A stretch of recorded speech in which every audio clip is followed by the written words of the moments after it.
But then we do have Miles Harrington. Shout out to you, Miles Harrington. He says, how do you feel about trading for Andre Dillard? Could bring a lot of depth and competition to the offensive tackle position.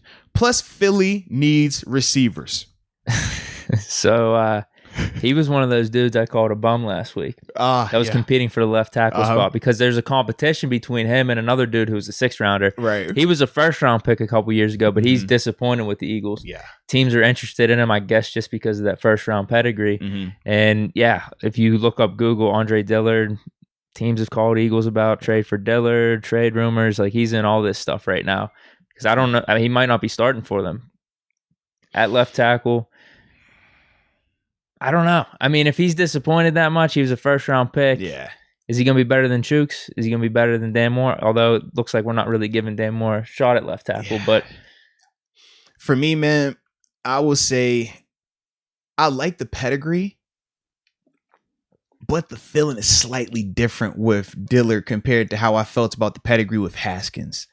Because like with Haskins, obviously, like he showed flashes, but the maturity was the big issue. And then we knew it was more dysfunction in the organization, a lot more just legit question marks. Whereas with Dillard, I don't necessarily feel like it was the same. I feel like it was more of the performance part where you start to question if he's good enough. And that's for me where I'm just like, now I know Philly, they went through some changes as well, but I don't know. At this stage in training camp as well, like, if we're going to make a move for a guy like that, because obviously you're going to have to give up assets because of the whole former 1st round moniker on him.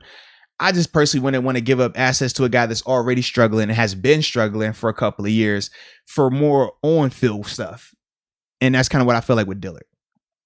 Yeah, they're saying Jordan, I botched up his name last week too, Malata appears to be the favorite to beat out Dillard for the left tackle spot. Yeah. So there must be teams that still believe in his talent that maybe they could get him right in their system. Yeah. Does that, for us, it goes back to your point. Do we feel better about like Dan Moore and Chooks in our system versus Dillard? Like because that's what it would be. I don't know are we bringing him in to start right off the bat? It would just more of him sitting behind the wings probably this year, but we got Dan Moore. Yeah. Unless you're saying, hey, he could be our future left tackle and then Dan Moore could be our future right tackle. What are we going to have to give up, though? That's the other question. Yeah. If it's something cheap, like a 4th round pick, 5th round pick, maybe, that's not that bad. I don't want to give that up for a guy that's already struggling, though. I mean, we did get Dotson in the 4th round. We did get Dan Moore in the 4th round. So I'm like, I don't want to give those type of quality pieces up for guys that we know are struggling. We're just hoping that, oh, yeah, you'll magically start playing better in our system. Like, that's why, like, with Haskins, if Haskins was playing bad, I don't think we all would have been as eager about or as excited about him joining us. But we've seen flashes of Haskins play well in Washington. We saw some clips where he's like, yo, he looks good. We know what he can do. But it was more so just the maturity. Yo, can you stay out of trouble? Even if it's not necessarily egregious in terms of breaking laws, can you just be a leader, a QB1? And that was more of the question marks with Haskins. With Dillard, though, I don't feel like it's the same, man. I really don't. Yeah, so maybe this is one trade rumor that we could pass on right now. Yeah, which is like a first for us, huh?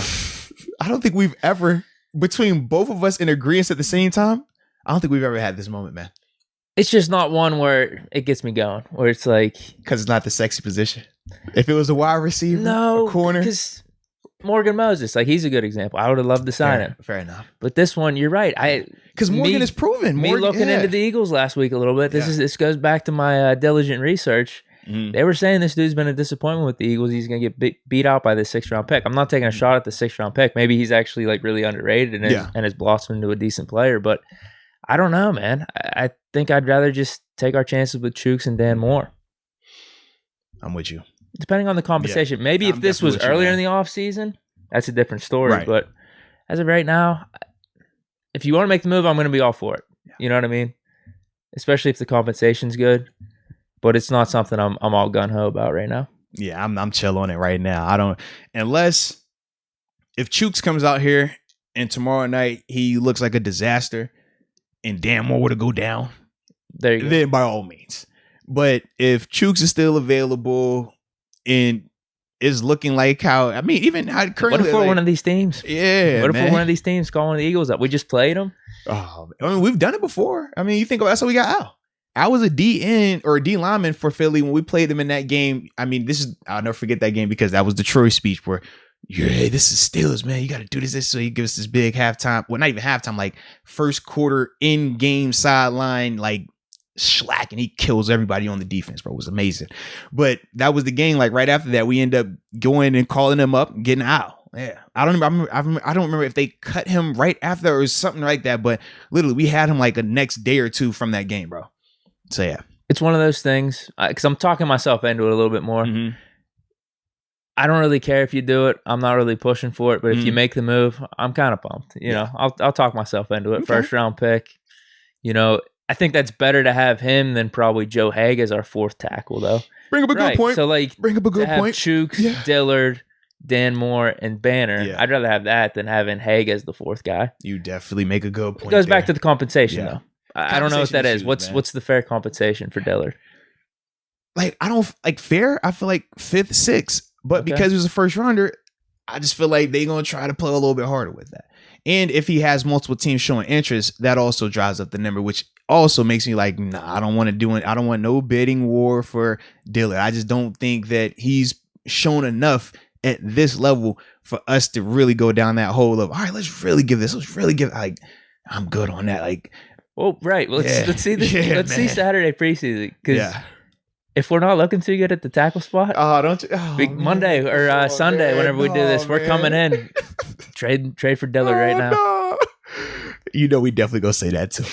We're sick. That's a good question, though. That's a good question. Wow. But then, man, shout out to this man. This is a follow up. Well, not even follow, but same family a little bit. Barilla92. He says, "Do you think it's a good idea to cut Joe Haeg to get that comp pick back?" Why would we get a comp pick for him? I don't know how that works. But so it's based on how much they signed for. But I didn't think his deal was enough to hurt us from a compensation or a compensatory pick. I hate that name, by the way. But yeah, I didn't think that Joe Haeg signed for enough to really affect that. When you think about the losses of Bud Dupree, Mike Hilton, and Matt Fowler. Like because the way that the comp like formula works is essentially, whoever you lose, if they sign for X amount and we don't bring in enough people free agency wise that are going to count for X amount of that money to bring a balance, the NFL will look at the formula and say, oh yeah, well, y'all lost this much. All right, you didn't bring it back in. So here, you get an extra draft pick. You get an extra this. And that's how that formula works. But I don't know the full percentage of, okay, this contract is that. But I do know when it's like how ours was this offseason, when we had 3 guys signed for 3 very big deals, we didn't bring in anyone 4 big that deals was going to make money like that. I mean, the biggest deal we did was what, Trey Turner? Maybe. Yeah. Wasn't his 3 or 4? He was still, what was it, 4? I thought it was. Like, I mean, it might be Ingram at 4. Yeah, actually, because I think Turner's was less. I think Turner's was like at 3.5. Right. So that's my thing. I'm like, we didn't sign a ton that was going to affect that shift of balance like that. So yeah, so we should still be good with a comp pick. So I don't think you need to cut Joe Haeg if that's the mindset with it. You might just need to do it though. Oh, man. I don't know. Do we have a 4th or 5th guy right now? Is Coward versatile enough? He could play tackle. I haven't seen him be versatile enough for that. Like, I like him. Do we even have anyone else? Like, what am I missing? I mean, we got 4 tackles. Those are 4 tackles right there. I have the depth chart pulled up. Yeah. Let me check it real quick. Because on one hand, I just don't think Haeg's that good.